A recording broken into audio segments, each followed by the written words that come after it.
মানবতা বিরোধী অপরাধের মামলায় আন্তর্জাতিক অপরাধ ট্রাইব্যুনালের দেয়া মৃত্যুদণ্ডের রায়ের পর ক্ষমতাচ্যুত প্রধানমন্ত্রী শেখ হাসিনাকে বাংলাদেশে ফেরত পাঠানো হবে কি না এই প্রশ্ন নতুনভাবে আলোচনায় এসেছে। তবে ভারত তাকে কোনো অবস্থাতেই হস্তান্তর করবে না বলে মন্তব্য করেছেন ভারতের জিন্দাল গ্লোবাল ইউনিভার্সিটির দক্ষিণ এশীয় স্টাডিজ বিশেষজ্ঞ অধ্যাপক জি রাধা দত্ত।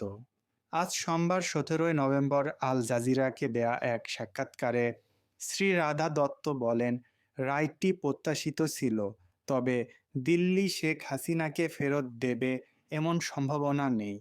তিনি বলেন, গত 1.5 বছরে ভারত বাংলাদেশের সম্পর্ক অনেক সময় ভঙ্গুর হয়ে পড়েছে।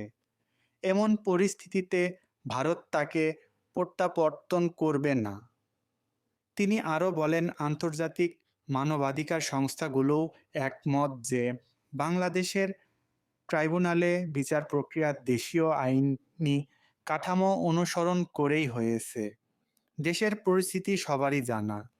সবার আশা ছিল হাসিনার কঠোর বিচার হবে, মন্তব্য করেন তিনি। অধ্যাপক শ্রীরাধার দাবি, নিরস্ত্র শিক্ষার্থীদের বিরুদ্ধে সংগঠিত অপরাধ নিয়ে কোনো সন্দেহ নেই। তৎকালীন প্রধানমন্ত্রী সরাসরি গুলি করার নির্দেশ দিয়েছিলেন, এমন প্রমাণ আদালতে উপস্থাপিত হয়েছে বলেন তিনি। তিনি যোগ করেন, আওয়ামী লীগ পাল্টা বর্ণনা তৈরি করার চেষ্টা করবে, কিন্তু বাংলাদেশের সাধারণ মানুষ বিশ্বাস করে শেখ হাসিনা মানবতা বিরোধী অপরাধ করেছে। এর আগে সোমবার আন্তর্জাতিক অপরাধ ট্রাইব্যুনাল একের বিচারপতি গোলাম মর্তুজা মজুমদারের নেতৃত্বাধীন বেঞ্চ রায় ঘোষণা করে।